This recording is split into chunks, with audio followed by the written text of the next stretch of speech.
are in the jungle. I'm Matt Edwards. We are 16 days away from the Bengals opening up their 17-game schedule. Of course, they'll take on the Vikings first. No guest today. There will be no guest next week.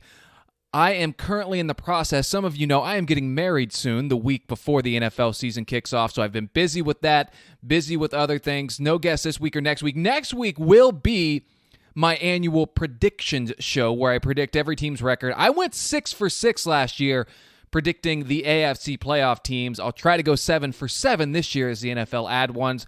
Will the Bengals be in that mix? I sure hope so. I don't know yet. I'll have to sit down and look at it.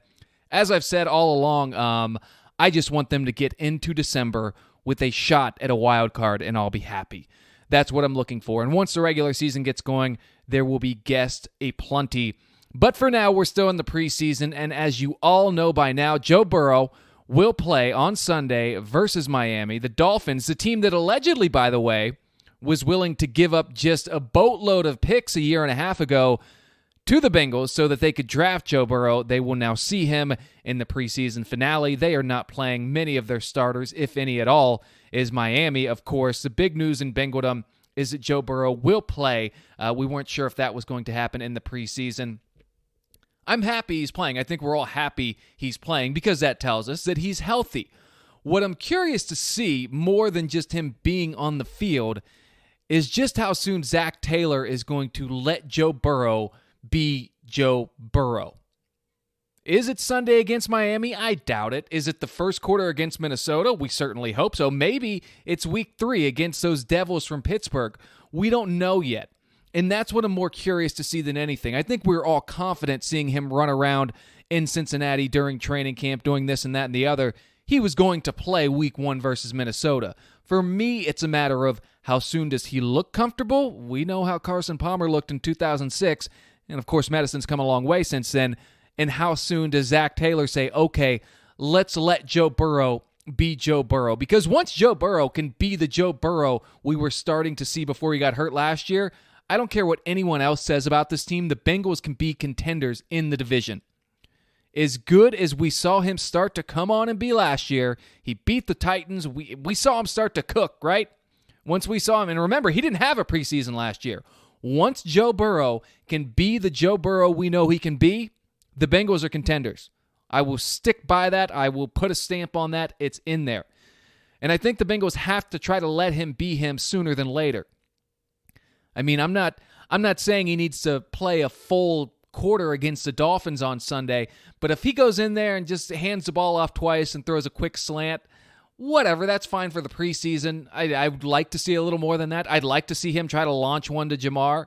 I'd like to see him try to roll out and hit Tyler Boyd on a 15-yard out, but if we have to wait 2 more weeks for that, that's whatever. But eventually, and sooner than later, sometime in the month of September, we're going to have to see that Joe Burrow is allowed to be Joe Burrow, and I think he will be. Maybe he'll be fine, and I'm just a little bit paranoid about everything because I have such high hopes for what he can be for this franchise. But that first time he does decide to scramble, how's that going to look? Those are the type of things I want to see. But step 1 is complete. Step 1, he's got the green light to be on the field. It's a preseason game, but he will be on the field in an NFL uniform again, and that is pretty fascinating and wonderful news for all of us who went through that awful situation last year that happened in the nation's capital when he got plowed. You guys know what happened. Excited to see that chemistry with Jamar Chase, but that can wait also until week 1. That's something we're not going to see in less than a quarter. I'm pumped up. Can you feel it? I don't know how many of you watched Monday Night Football last week, the preseason game with the Saints and the Jaguars. Jameis Winston named the Saints starting quarterback today, by the way, and he earned it if you watch any of that Monday night game. But there was a fun story on there. Apparently, Urban Meyer told Louis Riddick, one of the Monday Night Football analysts, he plans to call Joe Burrow every week this year to get advice on how to develop Trevor Lawrence in year 1. And apparently, Burrow already told Urban, I don't even remember. I know he said run the ball and get it out quick, I think were the 2 things. Anyways, the point of that is how insane is that Urban Meyer, one of the most decorated coaches, no matter how you feel about him, one of the most decorated college coaches of his era and one of the most respected football minds of his era. We'll see how he does in the NFL. But the fact that guy's calling Joe Burrow for advice, it's one more thing that makes me feel pretty good Not that I couldn't feel better as it is. It's just a reminder of, as fans, of course, we're going to think, oh, this guy's the best. But when a coach of really any NFL head coach, let alone one who's had such success at the college level, says, hey, I got to call this guy for advice, you feel pretty damn good about your guy. We talk about Joe Burrow a lot, as we should. He is the key. He is what makes everything work. He is the engine of the Cincinnati Bengals. But if you like football and you like the Bengals enough to listen to this podcast, you also realize how important it is to have Trey Hopkins back, the center who tore his ACL in Week 17 last year. He will also be playing on Sunday in Miami.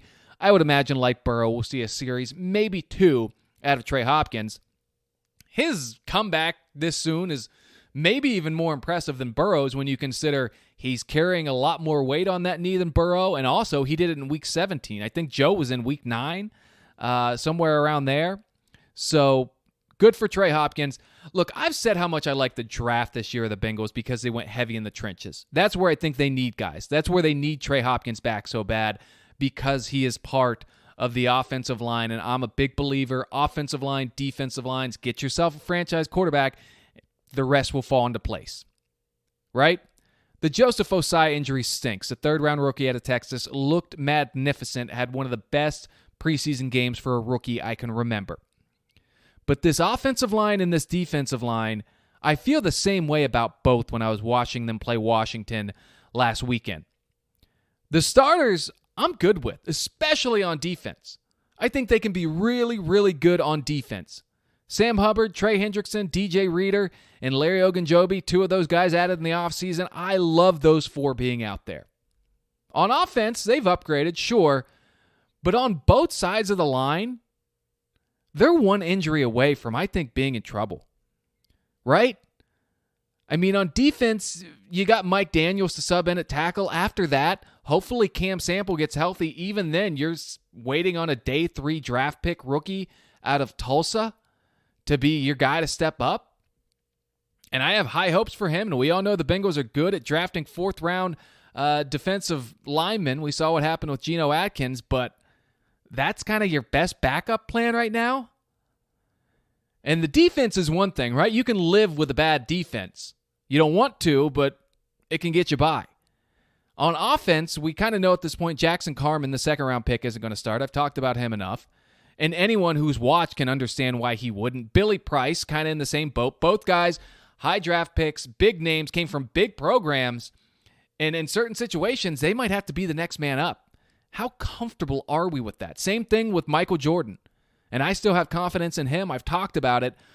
But when you're as protective as this franchise needs to be when it comes to Joe Burrow, you kind of, are any of those 3 guys I just mentioned, are you going to feel good if you see them trotting on the field Week 4 against Jacksonville?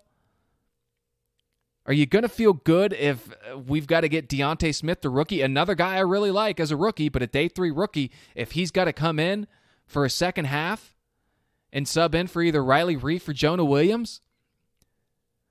It's just scary how this team is one injury away on that line from being in trouble. Defense, again, it stinks, but you can get by. Of course, on offense, one lineman gets hurt, that increases Burrow's chances of getting hurt. Joe Burrow gets hurt again, and we might as well, go live in the woods without any television or social media for the rest of our lives. If Joe Burrow's not in, again, what's the point? And maybe it's just paranoia. I'm an anxious guy. I'll admit to that. And maybe I'm looking too much at the things that could go wrong instead of all the things that could go right. Maybe I should flip that coin. Maybe Michael Jordan, he said he lost weight, added muscle in the offseason. Maybe he is now worthy of the player we all thought he could be when the Bengals drafted him. Same for Billy Price.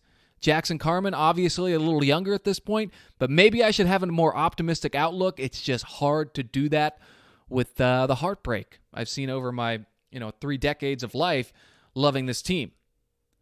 But man, it's scary. It's scary to see that you're one injury away from Joe Burrow not having the protection that Joe Burrow has to have. So there's that. Maybe it's my anxiety and paranoia. But if Fred Johnson has to come on the field, do you feel good? I don't know. Marissa Contepelli, a Bengals reporter, said Fred Johnson quit eating double stuffed Oreos in the offseason. Great little nugget from Marissa, my former colleague in Columbus. She's doing a great job on the sidelines. That was a great little thing to hear. I love things like that when we think that these guys are professional athletes. They're doing everything in the world. Oh, this dude eats a sleeve of Oreos on occasion and wonders why he's on the practice squad. But hey, maybe that's the secret. I get it. I like Oreos too. Let's just see. Hopefully Frank Pollock has seriously upgraded some of these guys, but we can't assume that he's taken the turnstile offensive line they had last year and turned anyone into Anthony Munoz in a matter of, 6 or 8 months? I hope he did. I hope I'm wrong on that. I hope we've got 5 Anthony Munozes up front and 3 Max Montoyas coming off the bench. That would be great. All right, those are my 2 big things I wanted to get into today. Again, I'm sorry. I'm planning a wedding. If you've done that, it's a lot to do. I'll tell you the other thing I'm excited about. This isn't really a point, but Jacquez Patrick. He's battling for that 3rd running back position, and maybe they keep 4. But Jacquez Patrick reminds me, as he probably reminds you, of one. And look, Rudy Johnson's one of the best running backs in franchise history. So let's not get ahead of ourselves. But it's hard when you see Jacquez Patrick running not to think of Rudy Johnson, who looked like a bowling ball with legs. Let's see what Jacquez Patrick, of course, went to Florida State. Of course, you knew that, right? What's it say on the Bengals bio here? He was in the XFL. There you go. With the Tampa Bay Vipers. Average 4 yards a carry. So it doesn't matter what he did there. You've seen him on the field. And look, maybe it's not, it's the 3rd or 4th string running back. I know I'm getting in the weeds here. But when you watch him, I like the way he runs. It reminds me of Rudy. And they could use, he's a big guy. You could use a bruiser in the AFC North. My pet peeve of the week, which I forgot to do with Rick Broering last week. I love the pet peeves. I love to see what people are angry about. Look, my pet peeve, and I don't want to, I know people are a little sensitive. If you don't get vaccinated, quit taking up hospital beds, all right? Other people have things. If you don't want to get vaccinated, fine, whatever. But then you can't. Maybe I had someone very close to me not able to get a hospital bed this week because they were full of unvaccinated people. Stay out of the hospital. You decide you want to tough it out. Stick to your word. My recommendation musically this week is Mike and the Moon Pies. I know the new Sturgill Simpson's out, and that's good and great. But Mike and the Moon Pies, good old, it makes you feel like you're in a bar in 1993 where Mark Chestnut plays on the weekends. All right, that's all I got for you. Remember, next week I will give you the records of all 32 teams. Went 6 for 6 in the AFC playoffs last year. I don't remember what I was in the NFC. Who cares? Going to try to go 100% this year, and we'll see what I have for the Cincinnati Bengals. That'll be fun. If you like the podcast, as always, rate it, subscribe it, whatever, and tell a friend. That's more important. Thanks to all the people who are coming in via Reddit. I know the post got a little love there, so I appreciate you guys. And that's it. It's In the Jungle. I'm Matt Edwards. I'm at Matt Edwards on Twitter. Appreciate everyone tuning in. We will see you soon. It's almost time to play football.